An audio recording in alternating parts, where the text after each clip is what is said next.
right from its initial stage to its critical stage. When it comes to crime, be it general crime, be it physical crime or cyber crime, it is so unfortunate to say that women and children are the most vulnerable segment of our society.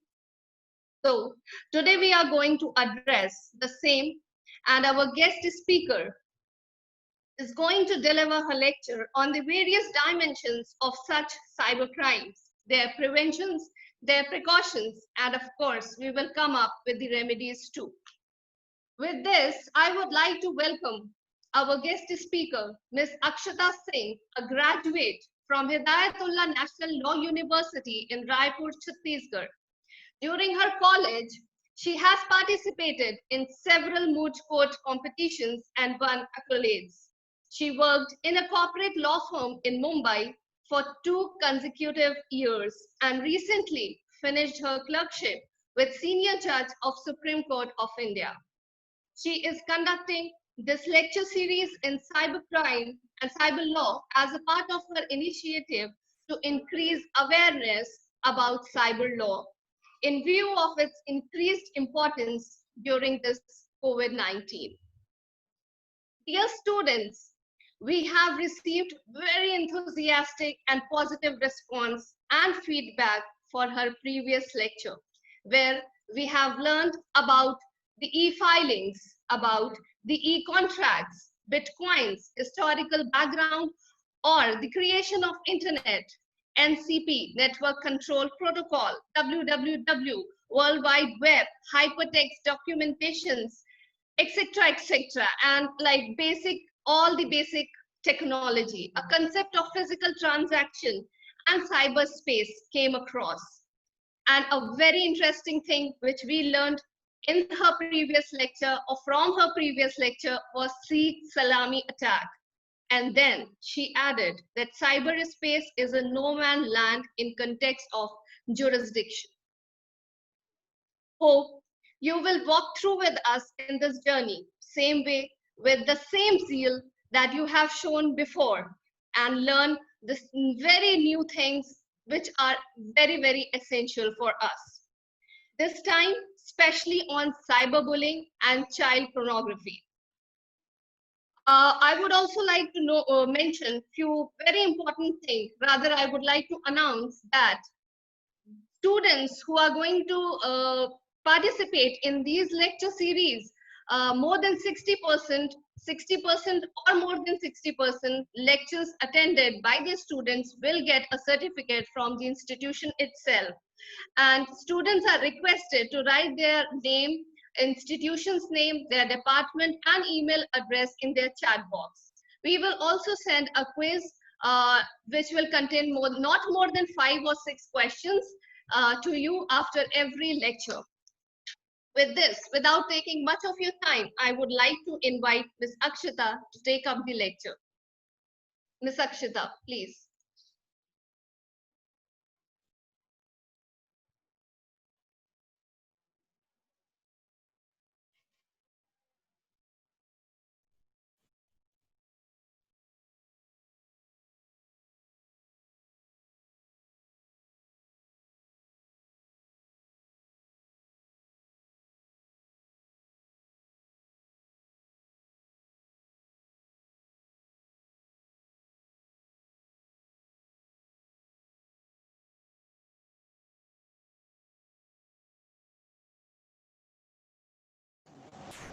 वो इस पे था कि cyber crime report कैसे करते हैं। तो इस लेक्चर में मैं ये सारे टॉपिक्स टेकअप करूंगी और ये देखते हुए कि साइबर क्राइम्स की बहुत ज्यादा बढ़ोतरी हुई है पिछले कुछ हफ्तों में, मैंने सोचा कि आप लोग के लिए ये बहुत जरूरी है। और अगर आपको अभी टाइम नहीं मिल पाता है तो बाद में यूट्यूब पे भी लेक्चर अपलोड होगा, पर इसको जरूर देखें क्योंकि ये आपके लिए जरूरी है।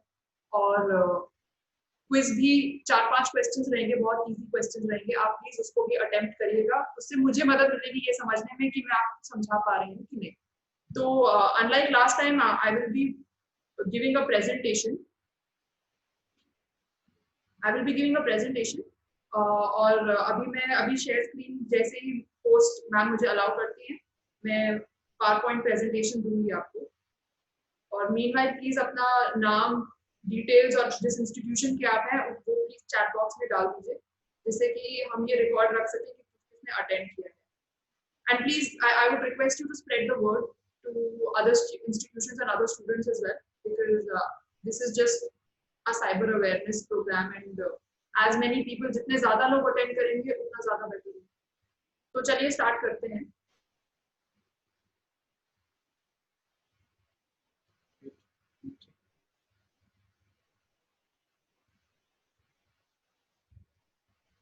Cyber crimes. So cyber crime is a crime that involves a computer and a computer network. ये cyber crime basically होता है ऑनलाइन, और इसमें इसका मेन जो इंग्रेडिएंट होता है वो होता है या तो इसको करने के लिए कंप्यूटर की जरूरत पड़ती है, या तो इसका जो टारगेट होता है इस क्राइम का वो कंप्यूटर होता है, वो आदमी नहीं होता. उस कंप्यूटर के थ्रू किसी आदमी को हानि पहुंचाई जाए उसको साइबर क्राइम बोलते हैं. ये जनरली थ्रू दी इंटरनेट या किसी लोकल एरिया नेटवर्क से किया जाता है. इस लेक्चर में हम 3 चीजें देखेंगे. साइबर क्राइम्स, डिफरेंट तरह के साइबर क्राइम्स क्या हैं और उनको कैसे कमिट किया जाता है. डिफरेंट टाइप्स के मैलवेयर, जैसे आपने सुना होगा कंप्यूटर वायरस, पर कंप्यूटर वायरस सिर्फ एक तरह का मैलवेयर है. बहुत सारे मैलवेयर्स क्या होते हैं, उनमें क्या डिफरेंसेस होते हैं, आप ये अप्रिशिएट कर पाएंगे. और तीसरा, आप कैसे साइबर क्राइम रिपोर्ट करें. ये इस लेक्चर के 3 लर्निंग आउटकम्स हैं. नाउ देयर आर 4 टाइप के साइबर क्राइम्स होते हैं. जैसे एक जो क्राइम की कैटेगराइजेशन होती है, वो डिपेंड करती है किस चीज के खिलाफ वो किया जा रहा है. तो पहला कैटेगरी होता है क्राइम्स अगेंस्ट इंडिविजुअल्स. आपके जो फ्रॉड्स हैं, आपके जो इंटरनेट पे फ्रॉड ईमेल्स आते हैं, ऑनलाइन फ्रॉडुलेंट जॉब अपॉर्चुनिटीज के आपको ईमेल्स भेजे जाते हैं, वो सब क्राइम्स अगेंस्ट इंडिविजुअल्स हैं. फिर आता है क्राइम्स अगेंस्ट प्रॉपर्टी. आपकी डिटेल्स लेके कोई अगर आपके बैंक से पैसा ऑनलाइन थ्रेट करके ले रहा है या एक्सटॉर्ट कर रहा है, या आपको फोन करके आपका सिम कार्ड का नंबर लेके नया सिम इशू करवा ले रहा है, वो सब क्राइम्स अगेंस्ट, वो आपकी प्रॉपर्टी के अगेंस्ट क्राइम है, क्योंकि आपका जो आपकी संपत्ति है, आपका जो पैसा है, वो टारगेट है उस क्राइम का. और क्राइम्स अगेंस्ट ऑर्गेनाइजेशन, जैसे जो बड़े बड़े हॉस्पिटल्स हैं या गवर्नमेंट इंस्टीट्यूशंस हैं, जब उनके सिस्टम्स हैक किए जाते हैं या उनके सिस्टम्स पे जब अटैक होते हैं, उसका एक सेपरेट कैटेगरी है. जब वो टारगेट बनते हैं तो उसको बोलते हैं क्राइम्स अगेंस्ट ऑर्गेनाइजेशन. और लास्ट है हमारा crimes against society. Crimes against society वो क्राइम्स हैं जिनको जैसे मर्डर है, जो वो हीनियस क्राइम्स हैं जिनको मतलब पूरी सोसाइटी से जिसको फर्क पड़ता है, जैसे कि साइबर टेररिज्म, चाइल्ड पोर्नोग्राफी, ये सब क्राइम्स अगेंस्ट सोसाइटी है, क्योंकि इसमें ओवरऑल जो मॉरल फाइबर है, जो सोसाइटी का अपना एक इंट्रिंसिक वैल्यू है, वो खत्म हो जाती है या वो कम हो जाती है इन सारे क्राइम्स की वजह से. तो चलिए बढ़ते हैं क्राइम्स अगेंस्ट इंडिविजुअल्स की तरफ. इस पर्टिकुलर लेक्चर में मैं आपको 5 तरह के जो क्राइम्स अगेंस्ट इंडिविजुअल्स है, जो इंपॉर्टेंट है, जो आपको जाननी चाहिए, मैं उसके बारे में एक्सप्लेन करूंगी. पहला जो सबसे ज्यादा इंक्रीज हुआ है वो है साइबर फिशिंग. अब ये फिशिंग कैसे होता है? फिशिंग में बेसिकली बल्क में बहुत सारे ईमेल्स भेजे जाते हैं आपके पास, बहुत सारे मतलब कोई बहुत ही कैची लाइन, जिसको बोलते हैं क्लिक बेट, कैची लाइन से आपको एक ल्योर किया जाता है कि आप उस ईमेल पे क्लिक करें. और उस ईमेल में कुछ ऐसे सॉफ्टवेयर होते हैं, कुछ ऐसे कोड्स होते हैं जिससे आपका जो पर्सनल सेंसिटिव डेटा है, जो आपकी इंफॉर्मेशन है, वो आप शेयर करें. वो बताएंगे. जैसे आजकल ये भी रिपोर्टिंग आ रही है कि व्हाट्सएप पे कई ग्रुप्स हैं जो बोलते हैं click on this link to log in and double your Paytm account money. तो ये सब जो चीजें, ये सब फिशिंग ट्रैप्स होते हैं. ये आपका प्रॉपर्टी, पर्सनल सेंसिटिव डेटा निकाल के आपकी प्रॉपर्टी के अगेंस्ट आपके पेटीएम अकाउंट में, आपके यूपीआई अकाउंट में, आपके नेट बैंकिंग का जो अकाउंट है, आपका बैंकिंग का जो अकाउंट है, वो डिटेल्स लेके आपके साथ फ्रॉड करते हैं. आपका जो पर्सनल इंफॉर्मेशन है वो लेके आपका पैसा वो ले लेते हैं. तो ये होता कैसे है? जब वो किसी को ईमेल भेजते हैं तो उसमें वो एक ल्योरिंग वो डालेंगे कि आपको एक ऑनलाइन जॉब ऑफर मिला है, या कॉन्ग्रेचुलेशन, आपने 1 लाख रुपए जीते हैं, या आपने यहाँ की ट्रिप जीत ली है 5 दिन 4 रातों की. तो ये सारे जो आपको फ्री में ईमेल आते हैं, आप इस पे बिल्कुल क्लिक मत करिए, इसको बिल्कुल अवॉइड करिए. ये सारे ट्रैप्स होते हैं, ये सब फेक साइट्स होती हैं, और ये आपको बेसिकली रीडायरेक्ट करेंगी ऐसी जगह जहाँ पे जाके आपसे वो आपका पर्सनल डेटा मांगेगा, आपसे आपका फोन नंबर मांगेगा, आपका ईमेल मांगेगा. तो बढ़ते हैं फिशिंग से आगे. फिशिंग में जनरली आपसे जो इन्फॉर्मेशन मांगी जाएगी दैट विल इंक्लूड आपका जो नेट बैंकिंग का या किसी भी बैंक का जो कस्टमर आईडी है, आपका जो पिन है, आपका क्रेडिट डेबिट कार्ड नंबर, आपका सीवीवी नंबर, आपका कार्ड कब एक्सपायर हो रहा है, वो सब चीजें, आपका फोन नंबर, वो सब चीजें आपसे मांगी जाएगी। तो जैसे ही आपको ऐसा कोई ईमेल दिखे तो आप तुरंत समझ जाइए कि एक फिशिंग अटैक है, and do not click on any link given. किसी भी कोई भी ऐसे ईमेल में अगर कोई लिंक आता है बिल्कुल क्लिक मत करिए और उसको तुरंत डिलीट कर दीजिए या उसको जंप में डाल दीजिए। सेकेंड ऑफेंस जो इसी से रिलेटेड है वो है स्पैमिंग या एसएमएसिंग जिसको बोलते हैं।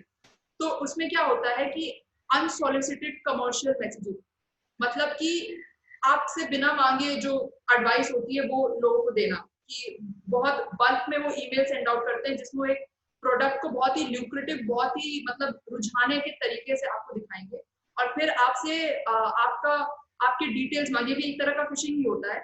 आपसे डिटेल्स मांगेंगे कि आपका ईमेल आईडी क्या है, आपका डेट ऑफ बर्थ क्या है, आपका ऐसा डेटा मांगा जाएगा जो बाद में वो आपको मिसरिप्रेजेंट करने के लिए, आपकी आइडेंटिटी चुराने के लिए यूज कर सकते हैं। इसके अलावा जो एसएमएसिंग है वो होता है मोबाइल फोन टेक्स्ट मैसेजेस के थ्रू।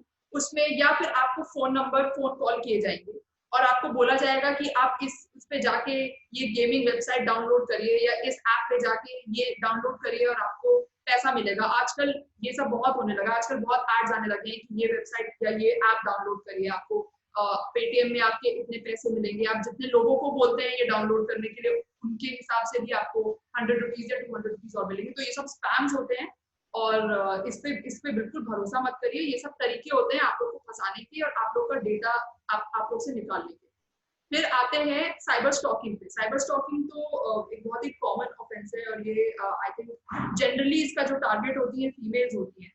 इसमें basically cyber stalking is the attempt to contact, repeatedly attempting to contact texting और इनिशिएटिंग पर्सनल इंटरेक्शन। ये फेसबुक के थ्रू हो सकता है, टेलीग्राम के थ्रू हो सकता है, व्हाट्सएप के थ्रू हो सकता है, कोई भी ऑनलाइन सोशल मीडिया वेबसाइट या कोई भी कम्युनिकेशन के थ्रू आपको पर्सनल मैसेजेस कोई बार बार भेज रहा है आपकी कंसेंट के बिना या आपसे पूछे बिना या आपकी आपत्ति जताने के बाद भी वो कंटिन्यू कर रहा है या कर रही है, तो उसको साइबर स्टॉकिंग बोलते हैं। इसका एक एग्जांपल ये है कि वो आपका ईमेल अकाउंट का लॉगिन, आप जो कुछ इनोसेंट बच्चे होते हैं वो अपना ईमेल आईडी अकाउंट पासवर्ड दे देते हैं, क्योंकि कोई सामने वाला अगर लर्न करता है उनको तो वो उसका अपना ईमेल आईडी और पासवर्ड दे देते हैं। तो ऐसे में वो लोग आपका ईमेल एक्टिविटी, आपका सोशल मीडिया एक्टिविटी, ये सब आपका मॉनिटर करते रहेंगे और देखेंगे कि आप कब किस वेबसाइट पे ऑनलाइन जा रहे हैं। और जब आप ऑनलाइन जाएंगे तो वो किसी तरह का वो आपसे पर्सनल फेवर मांग सकते हैं, किसी तरह का पर्सनल इंटरेक्शन को आपसे एक्सपेक्ट करेंगे। तो इसलिए जब भी आप किसी से ऑनलाइन बात करिए, कोई भी स्ट्रेंजर हो, कोई भी ऑर्गेनाइजेशन हो, किसी को भी अपना पासवर्ड किसी भी हालत में मत बताइए। This enables cyber bullying and cyber stalking और वो उससे बहुत सारे रिस्क डेवलप हो सकते हैं। वो आपका मिसरिप्रेजेंटेशन हो सकता है ऑनलाइन, आपके बारे में गलत गलत चीजें पोस्ट हो सकती हैं ऑनलाइन। इसलिए बिल्कुल भी अपना किसी भी सोशल मीडिया अकाउंट का पासवर्ड किसी से शेयर ना करें। और ये व्हाट्सएप को भी इंक्लूड करता है, जैसे आप और मैं कई लोग जानते होंगे एक web.whatsapp.com करके एक वेबसाइट होती है जिससे आप अपने फोन का व्हाट्सएप किसी भी लैपटॉप में डाउनलोड कर सकते हैं। तो मैं आपको ये एक जनरल वार्निंग देना चाहूंगी कि कभी भी किसी और के लैपटॉप से या किसी साइबर कैफे से अगर आप अपना व्हाट्सएप अकाउंट लॉग इन करते हैं लैपटॉप पे, तो या तो VPN server, virtual protection network server use करिए जिसमें कि ट्रेस ना हो पाए कि आप कौन है, या फिर हो सके जहां तक आप अवॉइड करिए, क्योंकि एक बार आपने लॉग इन कर दिया तो कई बार ऐसा होता है कि लॉग आउट नहीं हो पाता है किसी टेक्निकल प्रॉब्लम की वजह से। वो अकाउंट वहीं रह जाता है और अगर वो किसी ने एक्टिवेट कर दिया तो आपकी नॉलेज के बिना ही वो व्हाट्सएप से आपके कई सारे सेंडर्स, कई सारे यूजर्स, कई सारे रेसिपिएंट्स को हरास कर सकता है। ये भी एक एग्जांपल है साइबर स्टॉकिंग का। साइबर स्टॉकिंग के अगेंस्ट जो लॉ है वो पर्टिकुलरली जो भारतीय दंड संहिता है, section 354D of IPC and section 66E of IT act में 1 साल प्लस फाइन से पनिशेबल है।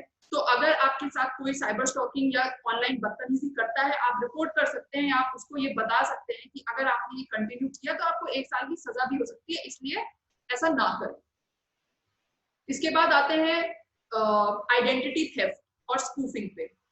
आइडेंटिटी थेफ्ट जैसे मैंने अभी आपको बताया, आप अगर जैसे किसी को अपना ईमेल आईडी या पासवर्ड दे देते हैं, कई लोग हैक भी कर लेते हैं आपका अकाउंट, या आपका कोई भी यूनिक आइडेंटिटी, आपका आधार नंबर लेके यूनिक आइडेंटिफिकेशन फीचर बना के वो आप जैसा प्रिटेंड करेंगे, वो फेसबुक पे अपना आप अगर अपना नाम और नंबर भी दे दें, कई लोग उस नाम और नंबर अकेले से ही फेसबुक आपका वो बना लेंगे, आपका एक आईडी बना लेंगे और उस पे ऑब्सीन कंटेंट पोस्ट करना या आपत्तिजनक कंटेंट पोस्ट करना, आपको डिफेम करना, आपके बारे में गलत गलत चीजें लिखना, आप बन के, इसको बोलते हैं आइडेंटिटी थेफ्ट। आपकी जो ऑनलाइन आइडेंटिटी है उसको चुराना, आइडेंटिटी थेफ्ट।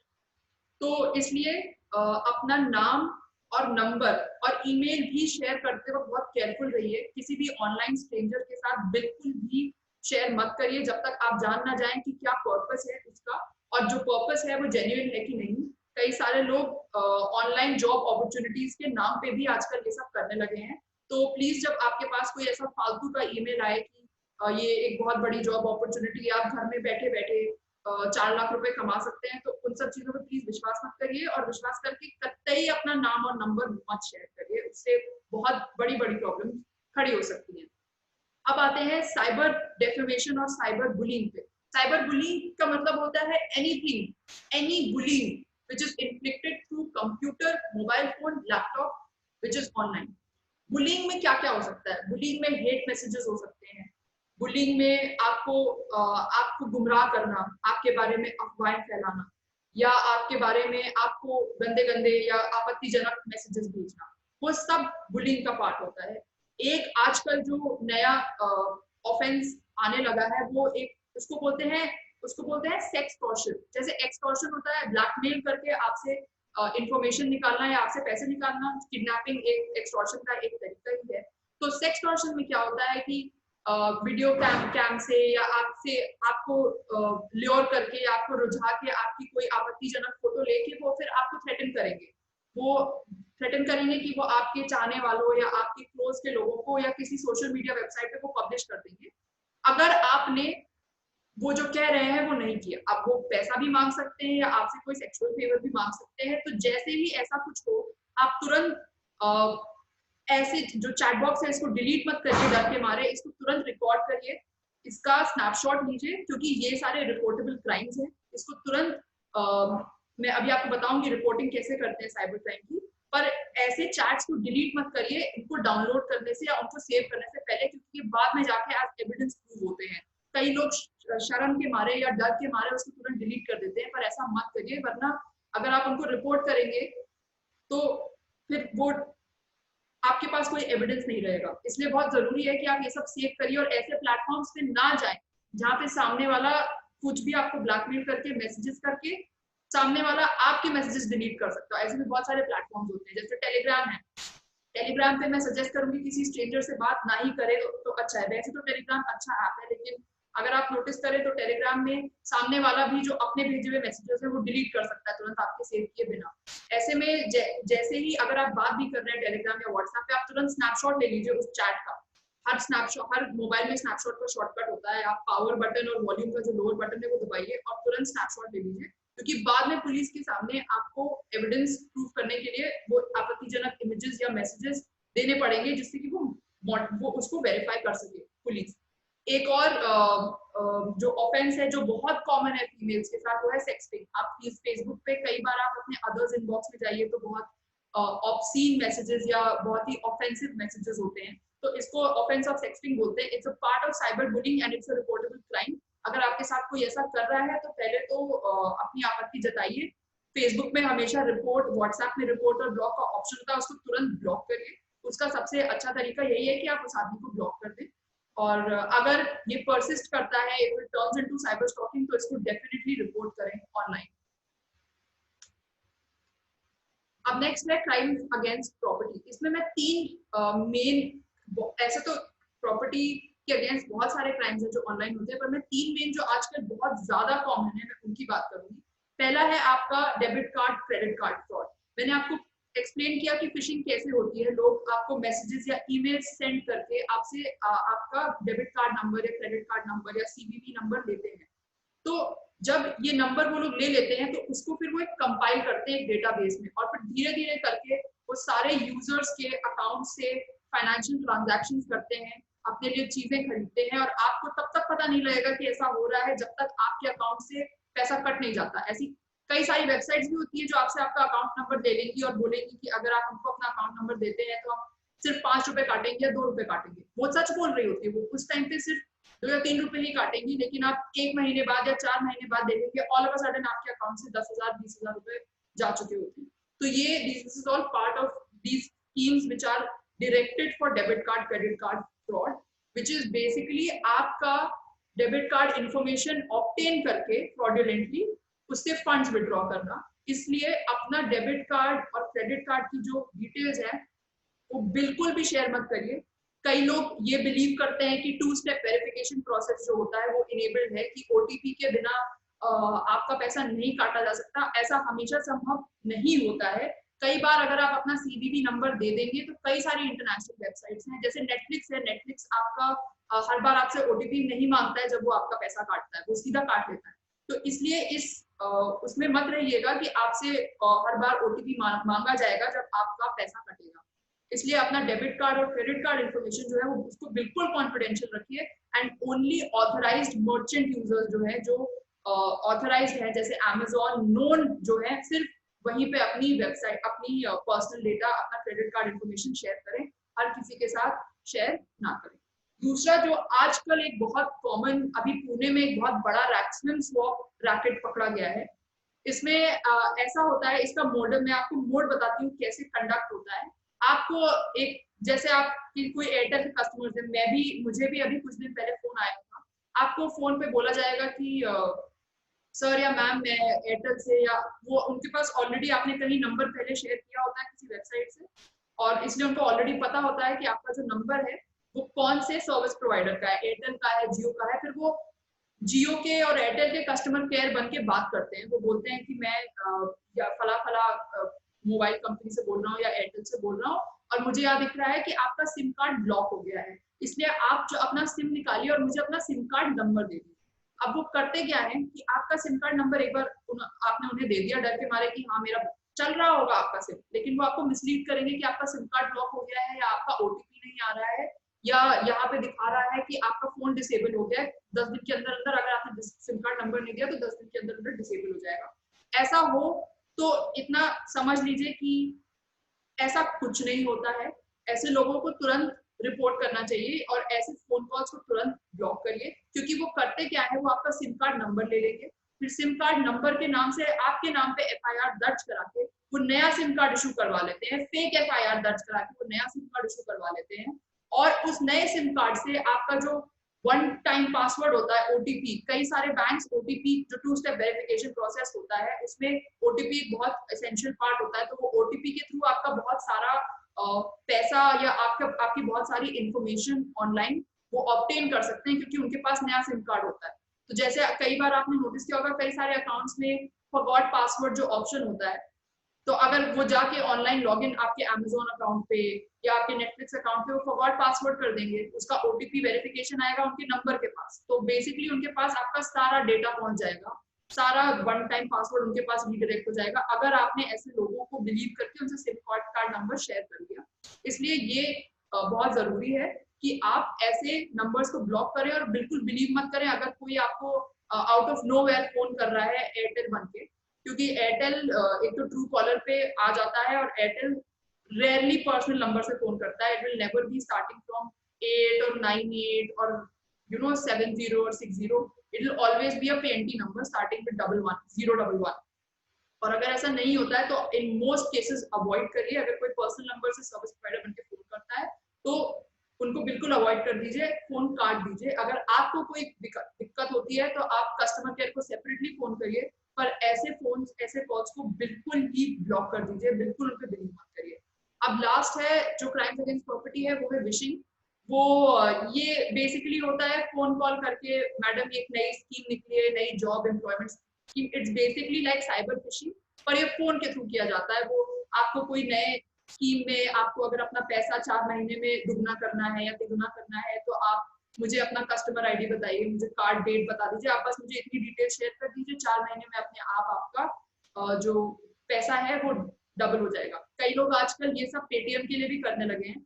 तो कोई भी आपसे आपके फोन नंबर की डिटेल्स मांगे या वेरिफिकेशन डिटेल्स मांगे, ऐसे फोन कॉल्स पहले तो अटेंड ही मत करिए। जैसे ही कोई ये बोलता है मैं आपको नई स्कीम के बारे में बताना चाहूंगा, तुरंत फोन काट दीजिए और उस नंबर को ब्लॉक कर दीजिए, क्योंकि विशिंग एक बहुत ही नोन साइबर क्राइम है और उसको मिनिस्ट्री ऑफ अफेयर्स ने होम अफेयर्स ने स्पेसिफिकली रिकॉग्नाइज करके बोला है कि ऐसे फोन कॉल से बिल्कुल दूर रहिए और इनको बिल्कुल अवॉइड करिए।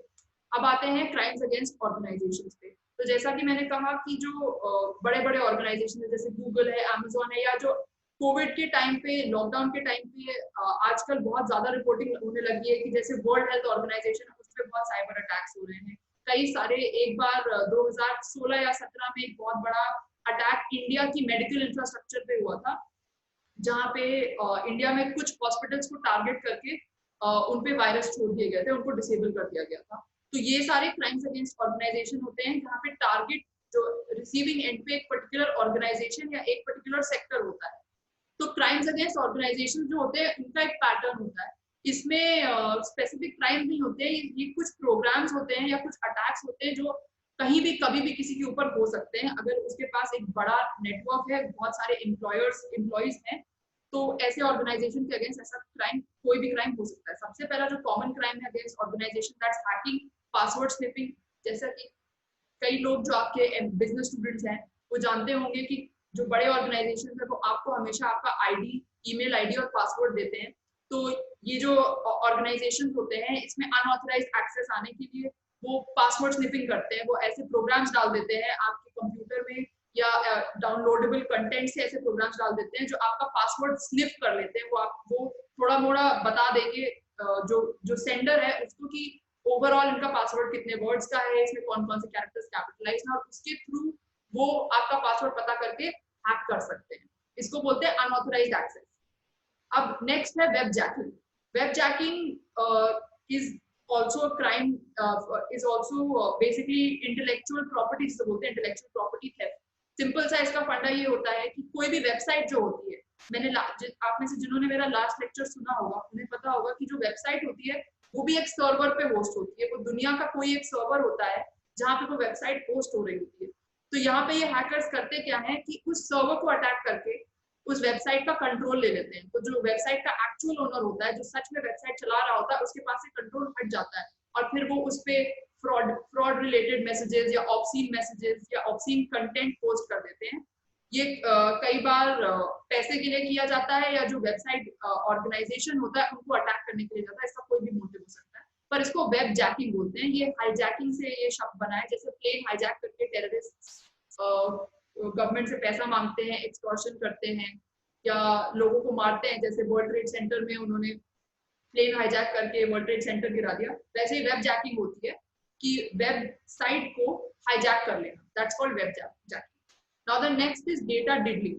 डेटा डिडलिंग इज बेसिकली कोई भी डेटाबेस में जाके ऐसा उसमें प्रोग्राम या वायरस घुसा देना जो इनकरेक्ट डेटा इनपुट करे या कॉन्फिडेंशियल डेटा स्टील करे, चुराए या वो डिलीट कर दे।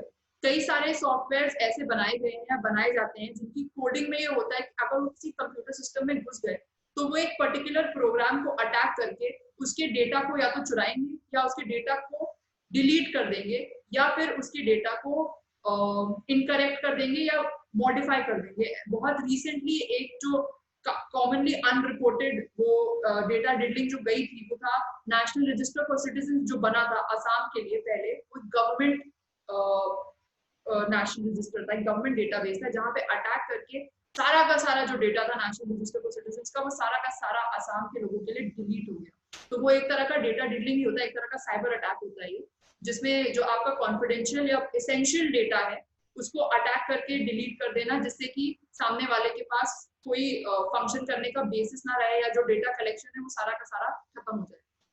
फिर एक बहुत कॉमन जो ऑर्गेनाइजेशंस पे अटैक होते हैं, that's called denial of service attack. तो जो कोई भी ऑर्गेनाइजेशन या कोई भी वेबसाइट फंक्शन करती है वो सर्वर्स के थ्रू फंक्शन करती है, और जब भी आप उस वेबसाइट को खोलेंगे तो आपकी एक रिक्वेस्ट जाएगी उस सर्वर के पास, यूजर रिक्वेस्ट बोलते हैं उसको। कि आपको वो सर्वर अलाउ करे एक्सेस। ऐसे ही ऑर्गेनाइजेशंस में जब आप लॉगिन आईडी और पासवर्ड डालते हैं तो उन ऑर्गेनाइजेशंस में उनका उनका जो रेलेवेंट सर्वर होता है उनके पास रिक्वेस्ट जाती है। तो ये डिनायल ऑफ सर्विस अटैक्स में होता क्या है कि बहुत सारे फेक आईडीज क्रिएट करके सर्वर को इतनी ज्यादा यूजर रिक्वेस्ट भेज दी जाती है कि सर्वर ओवरवेल्म हो जाता है, मतलब उसके पास स्पेस ही नहीं बचता है और लोग का यूजर रिक्वेस्ट एक्सेस करने का। और इसको बोलते हैं सर्वर डाउन होगा, सर्वर डाउन हो गया, बहुत ज्यादा रिक्वेस्ट चली गई है उसके पास एक्सेस की, तो इसको बोलते हैं डिनायल ऑफ सर्विस अटैक। इसका स्पेसिफिक अटेम्प्ट होता है ये करने के लिए कि कोई भी वेबसाइट या किसी भी ऑर्गेनाइजेशन को थोड़ी देर के लिए बैठा देना या थोड़ी देर उसके लिए उसको डिफंक्ट कर देना। Denial of service attack, flooding server with bogus requests to deprive genuine users of access। अब जैसे मैंने लास्ट अपने लेक्चर में भी सलामी अटैक की बात की थी, नवराज मैम ने भी इस बार रीएम्फसाइज किया। सलामी अटैक मोस्टली बैंकिंग ट्रांजैक्शंस के लिए होते हैं, बड़े बड़े जो बैंक्स ऑर्गेनाइजेशन होते हैं उनका सिस्टम हैक करके ऐसा वायरस या वर्म प्लेस कर दिया जाता है अंदर, जो थोड़ा थोड़ा करके, स्लाइसिंग अटैक बोलते हैं इसको, जो थोड़ा थोड़ा करके इंफॉर्मेशन निकालता है या थोड़ा थोड़ा करके पैसा निकालता है। इसकी सबसे बड़ी खूबी यही होती है कि it goes undetected because it is very small in nature. वो इतना बड़ा होता नहीं है कि कुछ बहुत बड़ा, अगर वो डेटा डिलीट भी कर रहा होगा वो थोड़ा थोड़ा करके डेटा डिलीट करेगा और ओवर लॉन्ग टर्म इफेक्ट समझ में आएगा कितना डेटा लॉस हो गया या कितना मॉनिटरी लॉस हो गया या कितना कॉन्फिडेंशियल डेटा ब्रीच हो गया। तो इसको सलामी अटैक बोलते हैं। अब नेक्स्ट है लॉजिक बॉम्ब या वायरस अटैक्स। अब इनके बारे में मैं बात, वायरस जैसा कि आप और मैं सब जानते हैं, वायरस पर्टिकुलर जैसे कोरोना वायरस है, क्या है ये बेसिकली हमें इन्फेक्ट करके किसी तरह हमारे सिस्टम, हमारे इम्यून सिस्टम को डैमेज कर रहा है। ऐसे ही कंप्यूटर वायरस भी होता है। तो नेक्स्ट जो मेरा ये जो स्लाइड है, this is about virus and other malwares. तो पहले मैं क्लैरिफाई करना चाहूंगी that virus is not the only malware. Virus के अलावा भी बहुत सारे मैलवेयर्स होते हैं। मैलवेयर का डेफिनेशन होता है प्रोग्राम्स, ऐसे प्रोग्राम्स जो जिनके अंदर कंप्यूटर सिस्टम्स को डैमेज करने का सिंगल माइंडेड एक वो डाला गया, कोड डाला गया। ये डिफरेंट टाइप्स के मैलवेयर्स होते हैं। वर्म्स होते हैं, ट्रोजन हॉर्सेस होते हैं, वायरसेस होते हैं। वायरस सिर्फ एक टाइप का मैलवेयर है। ये करते क्या है, इनके साथ एक ऑटोमेटेड कोड जुड़ा होता है। तो इन प्रोग्राम्स को जब डेवलप किया जाता है तो ये कोडिंग में उनके डाला जाता है कि आप जैसे ही कोई सिस्टम में एंटर करेंगे तो आप ये प्रोग्राम्स को अटैक करेंगे, ये चीजें परफॉर्म करेंगे। That's called automated task to cause damage. तो पहले बात करते हैं वायरस की। एक वायरस का जो एक सबसे बड़ा जो उसको डिस्टिंग्विश करता है ऑल मैलवेयर से, is that it's self replicating. वो किसी भी कंप्यूटर में घुस के अपने आप, अगर वो किसी प्रोग्राम कंप्यूटर में घुस गया तो वो उस कंप्यूटर के अंदर रह के होस्ट होते हुए वो अपने आप को रेप्लिकेट करता रहेगा और वो धीरे धीरे पूरे कंप्यूटर सिस्टम को करप्ट कर देगा।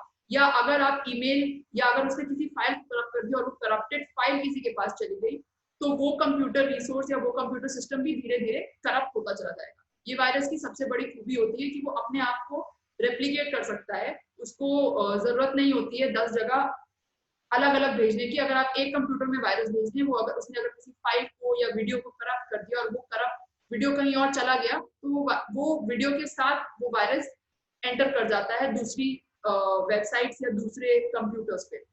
इसलिए उसको इसका जो इफेक्ट होता है वो होता है, सबसे पहला इफेक्ट होता है डेटा करप्शन। जो अगर किसी वायरस ने किसी डेटा को करप्ट कर दिया तो it's very hard to de corrupted. इसके लिए स्पेसिफिक फॉरेंसिक प्रोग्राम्स होते हैं। एक बार डेटा करप्ट हो गया तो डेटा लॉस ही समझ लीजिए, वो मिलता नहीं है वापस अगर वो करप्ट हो गया तो। फिर सेकंड होता है डेटा थेफ्ट। कई सारे वायरसेस के ये भी प्रोग्राम्स होते हैं कि वो धीरे धीरे करके, जैसे ही आप इंटरनेट पे लॉगिन करेंगे, जिस आदमी ने आपको वायरस भेजा है वो उसके पास आपकी इंफॉर्मेशन भेजेगा। आपका जो स्पेसिफिक कुछ प्रोग्राम्स में, जैसे आपका नेट बैंकिंग ट्रांजैक्शन की जो वेबसाइट होती है, वहां से वो आपका कस्टमर आईडी, अगर आपके कंप्यूटर में वो वायरस बैठा हुआ है तो वो आपका कस्टमर आईडी अपने आप चुरा लेगा, आपको पता भी नहीं लगेगा, और वो धीरे से सेंड कर देगा उस सेंडर को, जो कि उस हैकर को जिसने आपके कंप्यूटर को अटैक किया है या आपके नेटवर्क को अटैक किया है। इसलिए वायरस सबसे बड़ी प्रॉब्लम यही है कि इट्स नॉट डिटेक्टेबल। जब तक आपका कंप्यूटर डाउन नहीं हो जाता, आपकी हार्ड डिस्क क्रैश नहीं हो जाती, या आपके ईमेल से कोई फालतू के ईमेल्स अपने आप चले नहीं जाते जो आपको पता है कि मैंने तो भेजे ही नहीं, आपको पता ही नहीं लगेगा कि आपके कंप्यूटर में वायरस है। फिर नेक्स्ट है कंप्यूटर वर्म्स। ये वायरस से थोड़े डिफरेंट होते हैं। जैसे कि मैंने बोला, वायरस सेल्फ रेप्लिकेटिंग होता है, लेकिन जो वर्म्स जो होते हैं वो सेल्फ रेप्लिकेटिंग नहीं होते हैं, वो हर प्रोग्राम को नहीं करप्ट करते हैं। वर्म्स इंटरनेट के थ्रू अपनी कॉपीज ट्रांसमिट करते हैं दूसरे कंप्यूटर में, और दैट्स हाउ दे रेप्लिकेट। वो अगर एक कंप्यूटर में पहुंच गए तो वो एक जगह बैठे रहेंगे, और वो वायरस की तरह कोई डेटा या फाइल डिलीट नहीं करते या उसको करप्ट नहीं करते, वो सिर्फ अपनी कॉपीज बना के ओवर द इंटरनेट सेंड करते हैं। और वायरस और वर्म में एक डिफरेंस ये होता है कि वायरस को कोई प्रोग्राम चाहिए होता है, कोई डेटा प्रोग्राम चाहिए होता है अटैक करने के लिए, करप्ट करने के लिए। लेकिन वर्म्स जो होते हैं वो एक नेटवर्क में भी बैठे बैठे सर्वाइव कर सकते हैं, किसी भी वेबसाइट पे सर्वाइव कर सकते हैं, वो इंडिपेंडेंट रह सकते हैं और इंडिपेंडेंटली अपनी कॉपीज ट्रांसमिट कर सकते हैं over the internet, unlike virus जो कि सिर्फ और सिर्फ डेटा डाउनलोड करके ही या कोई प्रोग्राम डाउनलोड करके ही आपके कंप्यूटर में पहुंचता है। It does not, a cyber worm does not require a program or a file to host it. वो अगर आपकी कंप्यूटर अगर आपका कंप्यूटर अनगार्डेड है, उसमें फायरवॉल नहीं है, उसमें एंटीवायरस सॉफ्टवेयर नहीं है, तो वो घुस सकता है आपके कंप्यूटर में नॉर्मली थ्रू एनी नेटवर्क, और फिर वो आपके कंप्यूटर सिस्टम को और आपके जानने वालों को जिनको आप ईमेल्स भेज रहे हैं वो धीरे धीरे अपनी कॉपीज ट्रांसमिट करता रहेगा और आपके सिस्टम को करप्ट करेगा, किसी एक पर्टिकुलर एस्पेक्ट को, पूरे सिस्टम को नहीं। और इसलिए कंप्यूटर वर्म्स, अगर आपका कंप्यूटर सिस्टम अनगार्डेड है तो वो अनडिटेक्टेड जा सकते हैं, और इसलिए आपको फायरवॉल या एंटीवायरस सॉफ्टवेयर इंस्टॉल करके रखना चाहिए अपने फोन पे और अपने लैपटॉप पे भी। फिर थर्ड तरह का मैलवेयर है ट्रोजन हॉर्स। इसका जो ओरिजिन है ट्रोजन हॉर्स का, वो ट्रॉय से है, जो ट्रॉय ग्रीस में, जैसा कि कुछ लोग जो आपकी हिस्ट्री जिन्होंने थोड़ी बहुत जिसमें जिनको इंटरेस्ट होगा वो जानते होंगे कि जब ट्रॉय में ये ट्रोजन हॉर्स इसलिए बोला जाता है क्योंकि जब उस टाइम का जो ग्रीस, एंशिएंट ग्रीस एम्पायर था और ट्रॉय एम्पायर था, उसमें उन्होंने, ट्रॉय ने एक हॉर्स भेजा था as a form of peace offering. उन्होंने भेजा था एक हार्मलेस हॉर्स बना हुआ, वो उनको दिखाने के लिए, ग्रीस एम्पायर को दिखाने के लिए कि हमको आपसे पीस चाहिए। पर एक्चुअल में उस हॉर्स के अंदर सोल्जर्स छुप के उनको एंट्री मिल गई थी और उन्होंने पूरे के पूरे उनकी जो कैपिटल थी, कैपिटल सिटी थी, उसमें आग लगा दी थी। ऐसा ही ट्रोजन हॉर्स होता है। Trojan horse is a completely undetectable program, वो वायरस की तरह सेल्फ रेप्लिकेटिंग नहीं होता है, लेकिन ट्रोजन हॉर्स एक पर्टिकुलर कंप्यूटर के लिए टारगेट किया जाता है, और इसको मोस्टली जब एक प्लान साइबर अटैक होता है, जैसे वायरस होता है, वो कई बार अनइंटेंडेड टारगेट्स के पास भी चला जाता है, पर ट्रोजन हॉर्स हमेशा एक टारगेटेड ऑर्गेनाइजेशन या एक टारगेटेड कंप्यूटर के पास जाता है, और वो एक बार चला गया तो वो ऑटोमेटेड टास्क आपके कंप्यूटर को करप्ट करके आपके कंप्यूटर से अपने आप काम कराएगा। जैसे कुछ ट्रोजन हॉर्सेस होते हैं जिसमें आपका वेबकैम अपने आप ऑन हो जाएगा, आप क्या कर रहे हैं वो आपका लैपटॉप, आपको पता भी नहीं लगेगा आपका वेबकैम ऑन है, और आप directly you are visible to the viewer और द हैकर। और जैसे कुछ डेटा डिलीट हो सकता है, या अपने आप आपके ईमेल से सेंड, ईमेल आईडी से ईमेल्स जा सकते हैं, या आपका सिक्योरिटी सॉफ्टवेयर अपने आप डिसेबल हो सकता है। जैसे आपने अगर नॉट एन एंटीवायरस या फायरवॉल लगा रखी है, तो इसमें कुछ ट्रोजन हॉर्सेस ऐसे ही कमांड वाले होते हैं जो अपने आप डिसेबल कर देते हैं उन सॉफ्टवेयर्स को। तो जो ट्रोजन हॉर्स का इफेक्ट होता है वो आपका कंप्यूटर धीरे धीरे करके स्लो हो जाएगा, या इनएक्सप्लिकेबल कम्युनिकेशंस आपके कंप्यूटर से बाहर निकलने लगेंगे, आपके ईमेल से या किसी वेबसाइट पे ऑटोमेटिकली आपका लॉगिन हो जाएगा और आपने कुछ कम्युनिकेशन सेंड किया होगा। तो ये सब ऑटोमेटेड टास्क होते हैं जो ट्रोजन हॉर्स परफॉर्म कर सकता है। लास्ट है रैंसमवेयर। ये ransomware is a relatively less known and a relatively more dangerous malware. Ransomware को मोस्टली यूज किया जाता है एक्सटॉर्शन के लिए। इसमें होता क्या है, ये लोग फाइल को करप्ट नहीं करते, फाइल को एनक्रिप्ट कर देते हैं। एनक्रिप्ट मतलब वो जो फाइल की जो डिजिटल इंफॉर्मेशन है वो ऐसे कोड में चेंज कर देंगे उसको, जिससे कि उसको खोलना सिर्फ उसके लिए पॉसिबल है जिसने उसको एनक्रिप्ट किया है, क्योंकि वो पासवर्ड प्रोटेक्ट हो जाता है। और ऐसे में आपका अगर कोई एसेंशियल इंफॉर्मेशन, आपका आधार पासवर्ड है या आपका आधार आईडी है जो ऑनलाइन है, अगर किसी ने उसको एनक्रिप्ट कर दिया किसी रैंसमवेयर के थ्रू, या आपका कोई डॉक्यूमेंट है जो ऑनलाइन सेव है और किसी ने एनक्रिप्ट कर दिया, तो वो आपसे रिटर्न में पैसा मांग सकता है जिससे कि वो आपको पासवर्ड दे। तो इसको रैंसमवेयर बोलते हैं। रैंसम मतलब बेसिकली फिरौती जिसको बोलते हैं किडनैपिंग में। तो it's basically that the victim is asked to pay the demanded ransom to get his device decrypted। तो आपका जो फोन है उसको ऑटोमेटिकली लॉक हो जाएगा, या लैपटॉप का कोई प्रोग्राम लॉक हो जाएगा, और उसमें वार्निंग आएगी कि अगर आपको इसका पासवर्ड चाहिए तो आप इतना इतना पैसा या इस पे क्लिक करिए या ऐसा करिए वैसा करिए। तो ये इसको रैंसमवेयर बोलते हैं। अब नेक्स्ट है साइबर क्राइम्स अगेंस्ट सोसाइटी। इसमें मैं बेसिकली 4 मेन क्राइम से डील कर रही हूँ। First is forgery. Now forgery itself is an offence under section 464 of the Indian penal code, जो कि पनिशेबल है 2 इयर्स इम्प्रिजनमेंट या फाइन या दोनों से। ये फॉर्जरी अब now it also includes forging electronic records. ये कैसे होता है? फॉल्स ऑनलाइन डॉक्यूमेंट्स प्रोड्यूस करना, फॉल्स इलेक्ट्रॉनिक डॉक्यूमेंट्स प्रोड्यूस करना। आजकल डबल लेजर टेक्नोलॉजी के थ्रू लोग फॉल्स इलेक्ट्रॉनिक रिकॉर्ड्स बनाना बहुत इजी हो गया है। तो ये इलेक्ट्रॉनिक रिकॉर्ड्स क्यों बनाए? जैसे फेक बर्थ सर्टिफिकेट, फेक आधार कार्ड ऑनलाइन ट्रांसमिट करना, ये सब फॉर्जरी में आता है। और इसका बेसिकली यूज होता है आपको मिसरिप्रेजेंट या आपके साथ फ्रॉड कमिट करने के लिए। जैसे किसी ने आके बोला कि ये मैं यहाँ का सिटीजन हूँ, या ये मेरा आधार कार्ड है, या ये मेरी आईडी है, मैं आपसे आपको इतना पैसा देके आपसे इतना सामान लेना चाहता हूँ, या मैं आपको इतना मतलब पैसा दे रहा हूँ और आप मुझे प्लीज अपने होटल में एक्सेस दे दीजिए, या अपना कोई वेबसाइट का एक्सेस दे दीजिए, और आप मुझे इतनी देर के लिए अपना इंटरनेट सर्विस प्रोवाइडर का एक्सेस दे दीजिए। कई सारी चीजें होती है। बेसिकली ये मिसरिप्रेजेंटेशन होता है।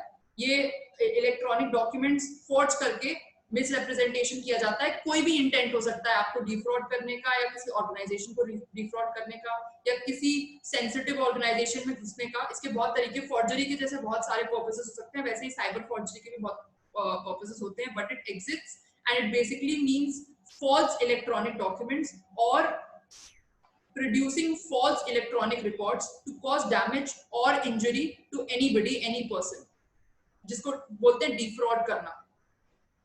कई लोग ने आजकल ये भी होने लगा है, जैसे ऑनलाइन, जैसे हमारा जो खतौनी रिकॉर्ड्स होते हैं, जो लैंड रिकॉर्ड्स होते हैं, कई सारे जो सब रजिस्ट्रार रिकॉर्ड्स होते हैं, कई सारे अब ऑनलाइन भी होने लगे हैं। तो कई लोग हैक करके वो electronic records, government electronic records हैं, उसमें भी अपना नाम दर्ज करना, या online false land mutation records produce करना, ये सब फॉर्जरी का पार्ट है, जिससे कि वो क्लेम कर सके before a court of law, अपना टाइटल क्लेम कर सकते ओवर लैंड। ये एक बहुत कॉमन फॉर्जरी का यूज है, साइबर फॉर्जरी का।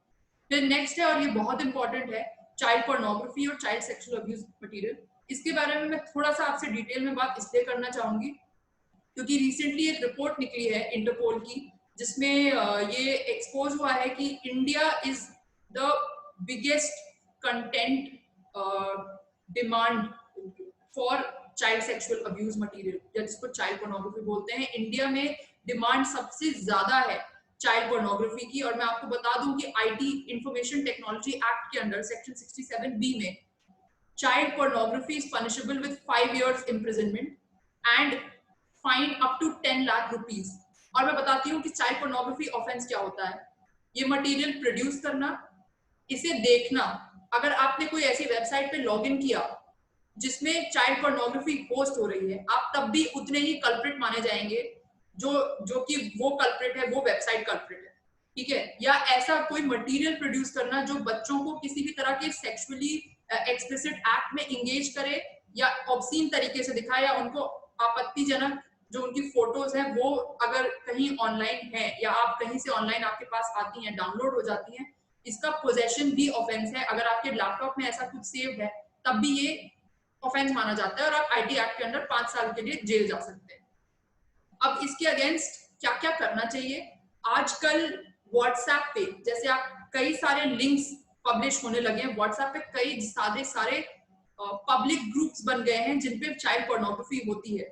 तो ऐसे ग्रुप्स में कई लोग ऑटोमेटिकली भी ऐड हो जाते हैं बिना without any fault of their own. ऐसे ग्रुप्स को तुरंत रिपोर्ट करिए और वहां से तुरंत हट जाइए, क्योंकि अगर आप ऐसे कंटेंट एक्सेस भी करते हैं तो कल को गवर्नमेंट ऑफ इंडिया या जो सीबीआई है वो आपको स्पेसिफिकली वो कर सकती है, आपको अक्यूज कर सकती है कि आप उसका पार्ट थे, उस रैकेट का पार्ट थे। तो ऐसे ग्रुप से दूर रहिए, और अगर आप किसी को जानते हैं कि कोई ऐसे ग्रुप्स का पार्ट है तो प्लीज ऐसे ग्रुप्स को और ऐसे लोगों को तुरंत रिपोर्ट करिए ऑनलाइन, मैं आपको अभी दिखाऊंगी कि साइबर क्राइम रिपोर्टिंग कैसे होती है। चाइल्ड पोर्नोग्राफी और क्राइम्स अगेंस्ट वुमेन के लिए अलग से मिनिस्ट्री ऑफ होम अफेयर्स ने वेबसाइट बना रखी है, पोर्टल बना रखा है। उस पर तुरंत जाके आप अनोनिमसली अपना बिना आइडेंटिटी रिवील किए बिना भी तुरंत रिपोर्ट कर सकते हैं। और चाइल्ड पोर्नोग्राफी एक बहुत ही हीनियस क्राइम है, इसको प्लीज जल्दी से जल्दी रोका जाए। और अगर आपको कहीं भी इसका कमीशन दिखता है आप तुरंत रिपोर्ट करिए। स्पेसिफिकली मैं बताना चाहूंगी prevention of sexual offences against children, जिसको पॉक्सो एक्ट बोलते हैं, उसमें भी रिपोर्टिंग मैंडेटरी रिपोर्टिंग ऑब्लिगेशन है। तो अगर एज एन ऑर्गेनाइजेशन या एज अ पर्सन आपको दिख रहा है कि कहीं चाइल्ड पोर्नोग्राफी हो रही है या चाइल्ड सेक्सुअल अब्यूज हो रहा है, तो आपका ऑब्लिगेशन बनता है कि आप जाके उसको तुरंत अथॉरिटीज के पास रिपोर्ट करें। और अगर आपको आप ऐसे किसी आदमी के टच में या ऐसे किसी ग्रुप के टच में है तो इसको तुरंत रिपोर्ट करिए। इसका स्क्रीनशॉट लेके सीबीआई की एक अलग इंक्वायरी एजेंसी दिल्ली में कॉन्स्टिट्यूट हुई है जो सिर्फ और सिर्फ चाइल्ड पोर्नोग्राफी और चाइल्ड सेक्सुअल अब्यूज मटेरियल के लिए। आप उनके पास जाके या साइबर क्राइम का जो पोर्टल बना हुआ है ये स्क्रीनशॉट अपलोड करके ऐसे रिपोर्ट को ऐसे वेबसाइट्स को या ऐसे व्हाट्सएप ग्रुप्स को आप बैन करवा सकते हैं। तो प्लीज इस चीज पे जरूर ध्यान दीजिएगा क्योंकि चाइल्ड पोर्नोग्राफी इंडिया में कंट्रोल एक बहुत बड़ा वो बन चुका है, प्रॉब्लम बन चुका है। और इन्फोर्समेंट एजेंसीज या व्हाट्सएप और टेलीग्राम पे जो ऑनलाइन कंटेंट मेकिंग हो रही है through video conferencing, through video chatting, बच्चों को छोटे छोटे बच्चों को लर्न करके उनसे सेक्सुअली एक्सप्लिसिट एक्ट्स करवाए जा रहे हैं, उसको चेक करने के लिए जनता का कोऑपरेशन बहुत जरूरी है। क्योंकि ये व्हाट्सएप और टेलीग्राम ये सब प्लेटफॉर्म्स जो है ये सब एंड टू एंड एन्क्रिप्टेड होते हैं। बच्चा किससे बात कर रहा है या बच्चे से कौन क्या बात कर रहा है, अगर उसके पास अपना फोन है तो ये सीबीआई और ये इन्फोर्समेंट ये व्हाट्सएप खुद पता नहीं लगा सकता कि क्या बात हो रही है। तो अगर कोई ऑब्जेक्शनेबल कंटेंट है उस चैट का तो वो सिर्फ और सिर्फ बच्चे के फोन पे होगा। तो इसलिए और आगे मैं बताऊंगी कि इसलिए बच्चों को मॉनिटर करना क्यों जरूरी है। उनको अनगार्डेड एक्सेस नहीं मिलना चाहिए इंटरनेट का या ऑनलाइन पोर्टल्स या व्हाट्सएप का, क्योंकि व्हाट्सएप पे और टेलीग्राम पे भी बहुत सारी आपत्तिजनक ग्रुप्स हैं जो सर्कुलेट हो रही हैं और बहुत सारे ऐसे क्रिमिनल्स हैं। एक क्राइम होता है cyber grooming. Cyber grooming is also a recognized crime by the Ministry of Home Affairs. It's part of child pornography. Cyber grooming में करते क्या है, कुछ इंडिविजुअल्स कुछ परवर्टेड इंडिविजुअल्स होते हैं, वो बच्चों के कांटेक्ट में आते हैं। उनको कैसे भी व्हाट्सएप पे नंबर्स सर्कुलेट होते हैं बच्चों के स्कूल से या कहीं से बच्चों के नंबर लेके उनसे धीरे धीरे बात करते हैं और उनको ग्रूम करते हैं। ग्रूम कैसे, उनका ब्रेन वॉश करते हैं to engage in sexually explicit acts online, to produce sexually explicit content. So this process of getting in touch with them and trying to brainwash them before the actual content is produced is called cyber grooming। और ये भी एक offence है। और इसको भी अगर कोई अनऑथराइज्ड कांटेक्ट कर रहा है, कोई भी आदमी या कोई भी ऑर्गेनाइजेशन उनसे उनको इंसिस्ट कर रहा है कि वो वीडियो कॉन्फ्रेंसिंग वीडियो चैट पे जाएं और कुछ सेक्सुअली एक्सप्लिसिट एक्ट करें या वीडियो कॉन्फ्रेंसिंग पे जाए, वो पहले ट्रस्ट गेन करने की कोशिश करते हैं। तो ऐसे लोगों को तुरंत रिपोर्ट करिए क्योंकि ये भी एक अलग रैकेट का पार्ट है and that's called cyber grooming which precedes child pornography. आगे अगले स्लाइड में मैं आपको बताऊंगी कि बच्चों को ग्रेटर मॉनिटरिंग के लिए क्या करना चाहिए। उससे पहले आते हैं third heinous crime against society पे, जो है साइबर टेररिज्म। जैसा कि आपके से कई लोगों ने न्यूज में देखा होगा कि इंडिया चाइना का जो स्टैंड ऑफ हुआ था रिसेंटली, उसमें कई सारी रिपोर्ट्स ये भी थी that India is vulnerable to a lot of cyber attacks from China. तो जो साइबर टेररिज्म होता है दैट्स बेसिकली जैसे टेररिज्म क्या होता है, terrorism is crime against a particular country. वो एक पर्टिकुलर रिलीजन या एक पर्टिकुलर पीपल, एक पर्टिकुलर एथनिसिटी या किसी गवर्नमेंट को ब्लैकमेल करने के लिए लोगों को टारगेट करते हैं। जैसे बॉम्ब ब्लास्ट होते हैं वैसे ही साइबर टेररिज्म होता है। इनफैक्ट वाराणसी का जो अटैक हुआ था जिसमें मल्टीपल बॉम्ब ब्लास्ट हुए थे, दे वर कंप्यूटर ऑटोमेटेड बॉम्ब ब्लास्ट। उनमें किसी ने जाके डेटोनेट नहीं किया था उन बॉम्ब्स को, वो बॉम्ब्स कहीं से किसी नेटवर्क के थ्रू प्लेस किए गए थे और एक कंप्यूटर पे बैठे हुए किसी आदमी ने उन बॉम्ब्स का एक्सप्लोजन कॉज किया था। तो that also had an element of cyber terrorism. Now cyber terrorism का जो ऑफिशियल डेफिनेशन है that's basically targeted attacks towards any computer network और क्रिटिकल इंफ्रास्ट्रक्चर। जैसे हमारा क्रिटिकल इंफ्रास्ट्रक्चर क्या है, हमारा ministry of defence, ministry of home affairs, ministry of health corona के टाइम में, ये सब इन सब की जो वेबसाइट्स हैं, इनके जो डेटाबेसेस हैं, ये हमारी कंट्री के क्रिटिकल इंफ्रास्ट्रक्चर है। अगर इन डेटाबेसेस में किसी भी तरह का अटैक होता है तो वो साइबर टेररिज्म का पार्ट होगा। इसका साइबर टेररिज्म का जो इंटेंट होता है, ये साइबर हैकर्स जो साइबर टेररिस्ट होते हैं, उनका इंटेंट होता है कि हम इनका डेटा चुरा के या इनका क्रिटिकल इंफ्रास्ट्रक्चर बैठा के गवर्नमेंट को ब्लैकमेल कर सके या कुछ लोगों में फियर पैदा कर सके। जैसे कोविड के टाइम में एक बहुत जो वल्नरेबल हमारा जो सिस्टम है साइबर टेररिज्म के लिए, that is the medical infrastructure sector. अभी कोविड में मेडिकल इंफ्रास्ट्रक्चर बहुत ज्यादा एसेंशियल हो गया है। तो जैसे कोई भी अगर हमारे सारे हॉस्पिटल्स को अभी अटैक करता है या उनके ऑनलाइन सिस्टम्स को अटैक करता है, जिससे कि लोग डॉक्टर्स को ऑनलाइन कंसल्ट ना कर पाए या लोग ऑनलाइन लॉग इन ना कर पाए, अपने मेडिसिन ना मंगवा पाए, तो ये सब भी एक तरह का साइबर टेररिज्म ही है। Because critical infrastructure is anything that is critical for the functioning of the government and for public utility, जो public utility functions है। तो being doctors and government organizations, any public utility computer network that is attacked, it's part of cyber terrorism. Cyber terrorism is punishable with life imprisonment under section 66 F of the IT Act, और इसलिए ये बहुत ही serious crime माना जाता है। And हाल ही में साइबर टेररिज्म का थ्रेट इंडिया पे बहुत ज्यादा बढ़ गया है। And there have been of course बहुत सारे रिपोर्टेड नहीं है, because the government does not want us to know कि हम लोग कितने वल्नरेबल हैं इन अटैक्स के लिए, but there are repeated attempts at cyber terrorists to attack a lot of our public infrastructure, a lot of our critical infrastructure. और अब इसके साथ लास्ट जो क्राइम अगेंस्ट सोसाइटी है, वो आजकल बहुत सारे ऑनलाइन ड्रग ट्रैफिकिंग रैकेट्स आ गए हैं। तो आप में से जो लॉ स्टूडेंट्स नहीं है उनको नहीं पता होगा, NDPS narcotic drugs and psychotropic substances act में कुछ ड्रग्स जो है they're banned, their normal commercial use, their commercial distribution is banned. But कई सारी ऑनलाइन वेबसाइट्स हैं जो ये ड्रग ट्रैफिकिंग करती हैं डार्क वेब में, या फिर ऑनलाइन कई सारी ऐसी वेबसाइट्स हैं जो दूसरी कंट्रीज के सर्वर पे होस्टेड हैं, which basically facilitate selling, transporting or illegally importing substances such as heroin, cocaine, जो आपका गांजा, वीड, जो marijuana बोलते हैं जिसको, और other illegal drugs using electronic means। जैसे Amazon है आपके प्रोडक्ट्स के लिए, वैसे ही ये ऑनलाइन ड्रग ट्रैफिकिंग रैकेट्स बन चुके हैं जो वेबसाइट्स बनाते हैं और उस पे ऑनलाइन ड्रग्स सेल करते हैं, और आपको एक पर्टिकुलर लोकेशन बताएंगे जहाँ पे जाके आप वो illegal substance collect कर सकते हैं। तो this is also another racket that's going on currently. Now, this is very important, cyber safety. So there are a lot of things that are existing on the internet that we cannot control right now, but we can control our own actions as virtual citizens, and that's what I want to talk about. This is the main point of this lecture. What can you do about these things? Now, first of all, कोई भी malware attack से बचने के लिए आप firewall enable करिए या install करिए। फायरवॉल क्या होता है? Firewall is a system designed to prevent unauthorised access to private networks which are connected to the internet. आपका नॉर्टन सिक्योरिटी है, मैकेफी है, विंडोज एक्सपी से लेके आज तक जितने विंडोज बने हैं सब में इनबिल्ट फायरवॉल होता है।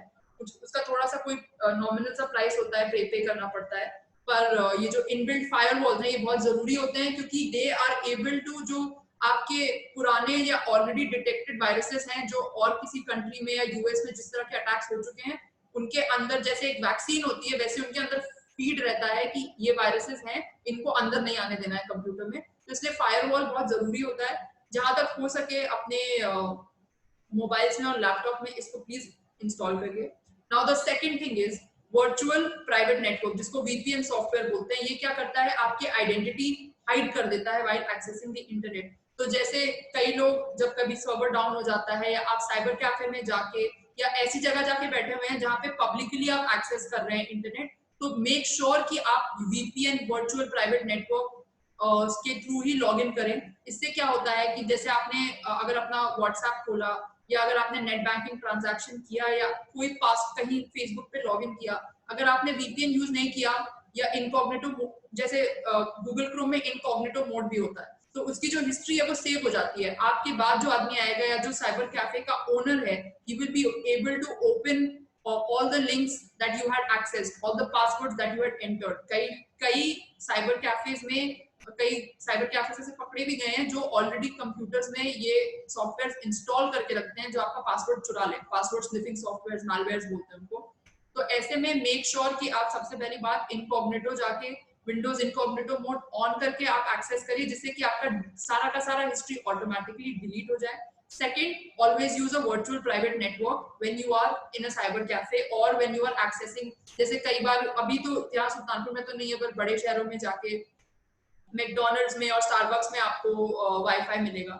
ऑल्दो ये सब ट्रस्टेड ऑर्गेनाइजेशंस है, but I would still suggest कि ऐसे किसी भी पब्लिकली अवेलेबल वाईफाई को यूज करते वक्त आप जब इंटरनेट सर्फ कर रहे हो तो आप अपना वीपीएन ऑन कर लें। वीपीएन जो वर्चुअल प्राइवेट नेटवर्क, ये सब ऑनलाइन फ्री डाउनलोडेबल एप्स होते हैं, और इसको अपने फोन और अपने लैपटॉप में इंस्टॉल करके रखें, और इसको तभी यूज करें जब आप किसी पब्लिक नेटवर्क पे हो।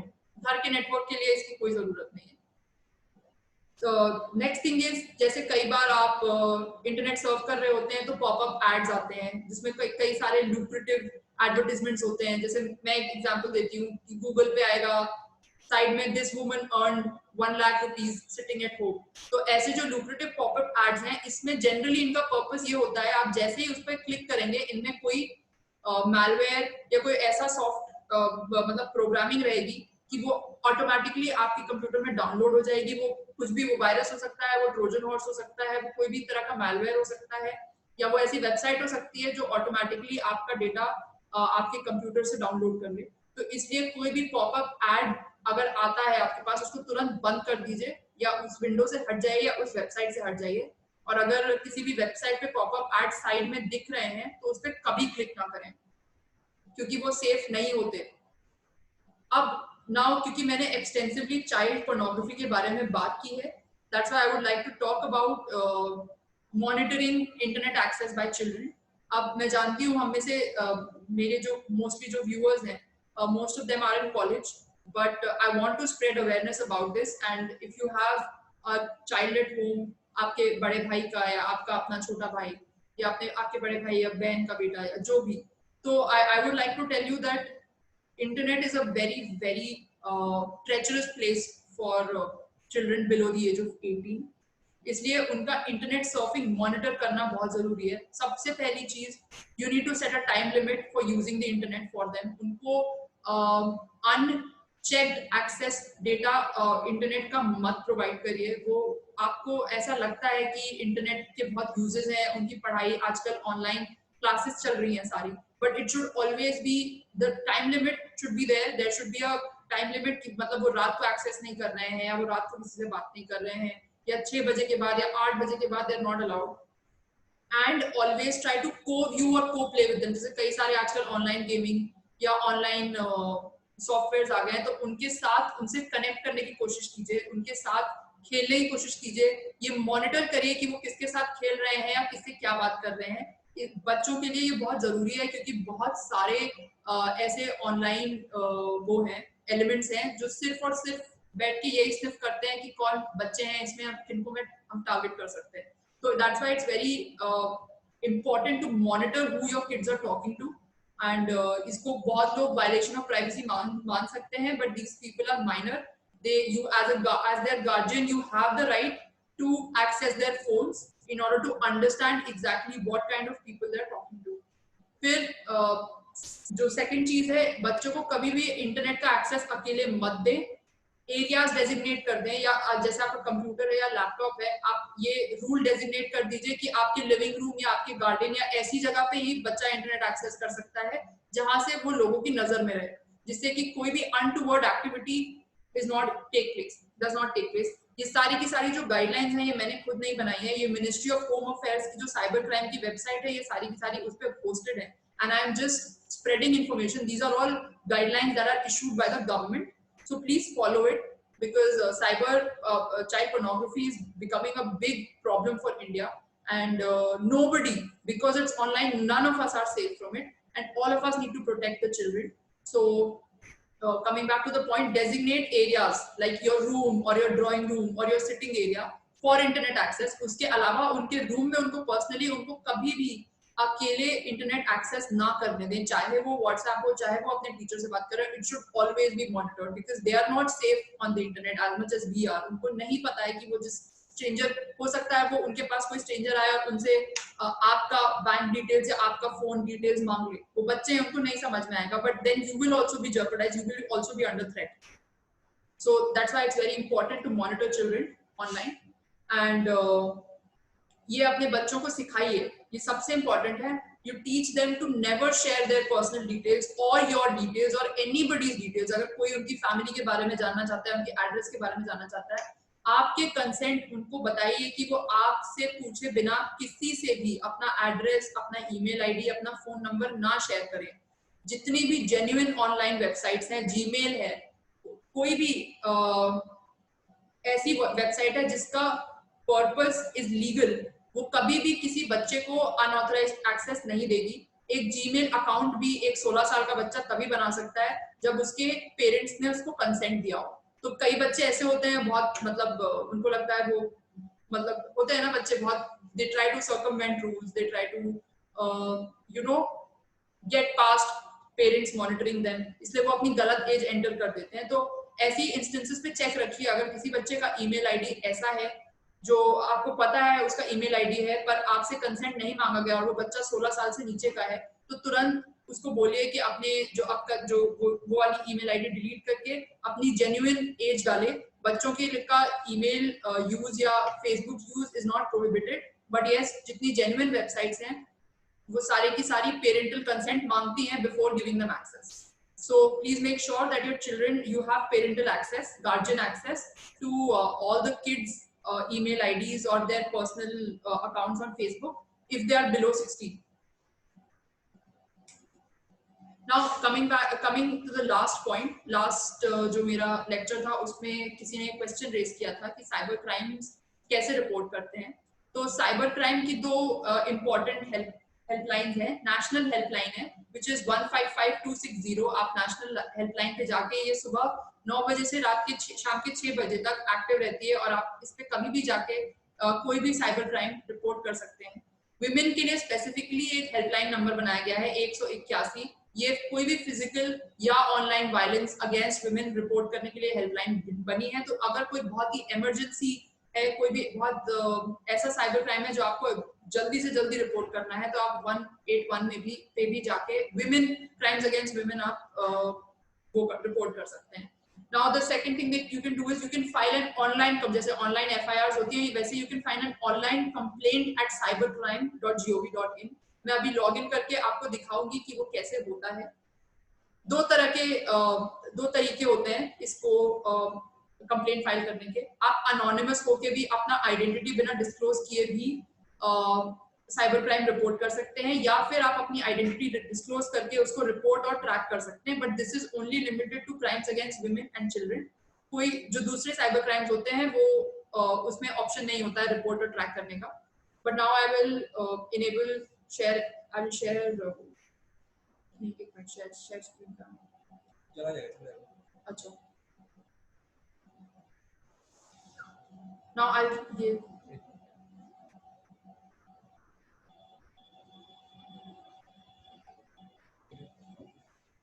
ब्रॉडकास्ट हो रहा है ये।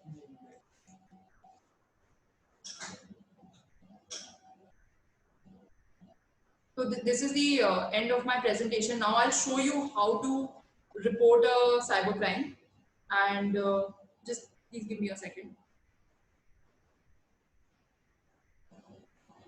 Yeah. So now I'll ask you guys to.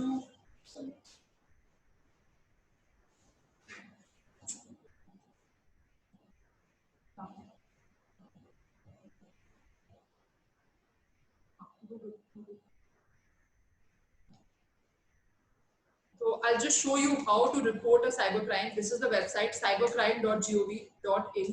इस पे जाइए, ये मिनिस्ट्री ऑफ होम अफेयर्स की वेबसाइट है और इस पे आप जाके पोर्टल पे कोई भी साइबर क्राइम रिपोर्ट कर सकते हैं। साइबर बुलिंग हो, एक्सटॉर्शन हो, साइबर फिशिंग हो, आप रिपोर्ट कर सकते हैं। जैसे कि आप देख रहे हैं ये एक अलग सेक्शन बना हुआ है to learn about cyber crime.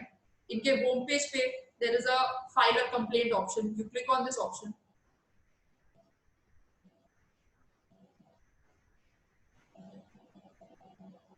Now, as you can see, there are two categories. Report cybercrime related to women child, जो आपका child pornography है, obscene content भेजना, sexting है, cyberbullying against women है, या किसी भी child के against कोई भी offense है, तो वो आप यहाँ report कर सकते हैं. जैसे कि आप देख सकते हैं इसमें दो options हैं, report and track, जहाँ पे आप अपनी identity disclose करके, अगर आप उसके guardian हैं या father, mother या कोई close relative है, तो आप अपनी identity disclose करके, इसका एडवांटेज ये होता है कि आप उस कंप्लेंट का स्टेटस ट्रैक कर सकते हैं, but you can also without disclosing your name you can report anonymously if you're the child or if you're the victim. A lot of people are not comfortable, while I would suggest कि enforcement authorities के साथ अपना details share करें if you're the victim, but a lot of people also have the option of reporting anonymously. तो आप इस cyber crime को जो criminal है उसके details देके report कर सकते हैं. Now, apart from crimes against women and child, there are other crimes like जैसे आपका online fraud है, credit card fraud है, ये सब these are not cyber crimes related to women, child. These are crimes against property. These you can report on this section. अपने next lecture में एक इसमें कैसे एविडेंस अपलोड किया जाता है, कैसे स्नैपशॉट्स लिए जाते हैं, इसका एक अपना अवेयरनेस मैनुअल है. And in my next section I will be showing you how to basically preserve data and how to collect evidence before for a reporting a cybercrime. जैसे ये तो आपकी basic details हैं, पर इसके बाद वो आपसे पूछेंगे कि क्या था crime, what is the evidence related to that crime, then they will encrypt that particular evidence that you upload, और फिर वो आपको उसका एक ID number देंगे जो आपको save करके रखना पड़ेगा. So about all of those things I'll talk to you in my next lecture. Because given the rise in cybercrimes, it's very necessary that we know how to report and how to give evidence, adduce evidence for cybercrime. So with that, I would like to end my lecture, and thank you so much guys for those of you who are participating, and I'm very thankful that you stayed with me for such a long time, and thank you Navraz ma'am for as usual giving such a beautiful introduction. And if you people have any questions, I'm leaving the floor open now, and the floor is open to questions.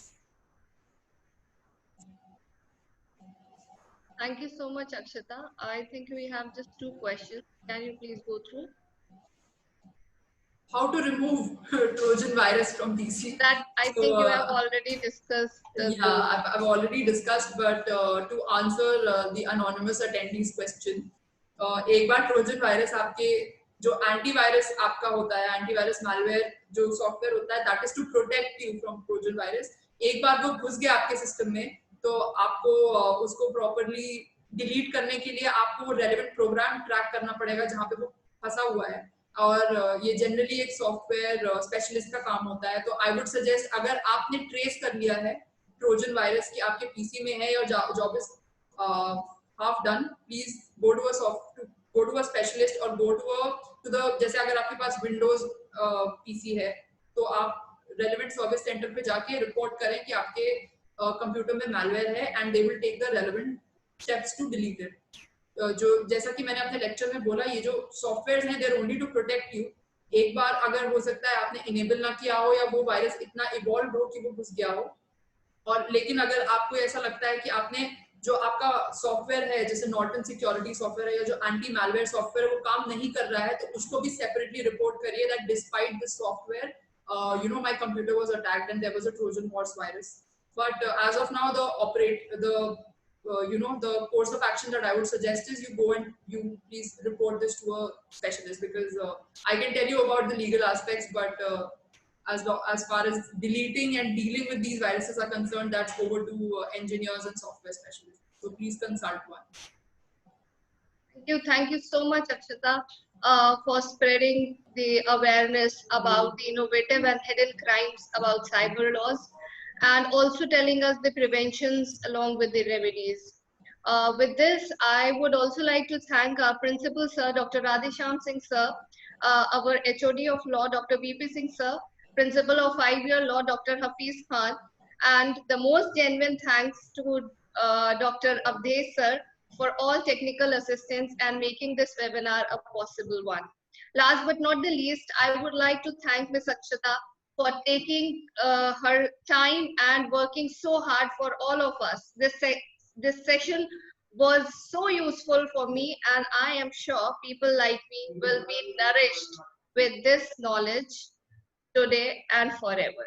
Thank you so much, Akshita. Thank you.